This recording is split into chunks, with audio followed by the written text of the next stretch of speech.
जगन्नाथपुरी के एक भक्त की कथा है। एक भक्त था, उसके स्वप्न में जगन्नाथ जी आते थे। वो इतना रोता था मंदिर के बाहर खड़े होकर के।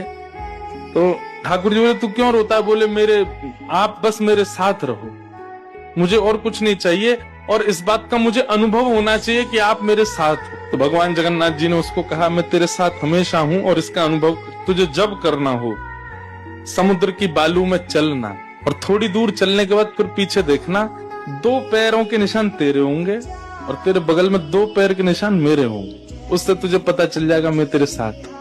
अब तो वो रोज जाता, समुद्र के तट पर चल के देखता, थोड़ी दूर चलता तो 2 पैर के निशान उसके और बगल में छोटे छोटे चरण भगवान के।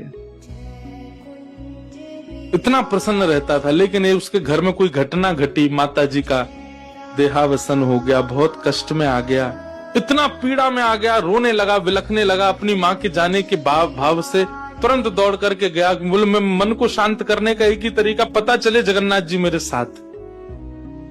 अत्यंत पीड़ा में था। जैसे ही समुद्र के तट पर चल रहा था, रो रहा था बहुत तेज तेज। पीछे मुड़ करके उसने देखा तो 2 ही पैरों के चिन्ह थे। जगन्नाथ मंदिर के बाहर जाकर बोला, मैं समझ गया, मेरी माँ का देहावसन इसलिए हुआ क्योंकि आप मुझे छोड़ के चले गए हो। अब आप मेरे साथ में नहीं हो। आपने कुछ दिन मेरा संग किया, उसके बाद मुझे अकेला छोड़ दिया। नाथ, आप ऐसा कैसे कर सकते? मुझसे क्या अपराध हुआ? रोने लगा, बिलखने लगा। जगन्नाथ जी रात्रि में फिर स्वप्न में आए। क्यों रो रहा था?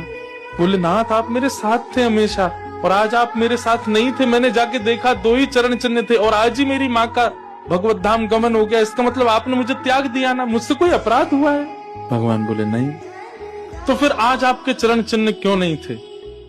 भगवान बोले, कल तक मेरे चरण चिन्ह थे क्योंकि तू भी चल रहा था और मैं भी चल रहा था, परंतु आज तू पीड़ा में आ गया तो तुझे गोद में लेके मैं ही चल रहा था। वो मेरे चरण चिन्ह, तेरे नहीं, वो मैं ही हूं।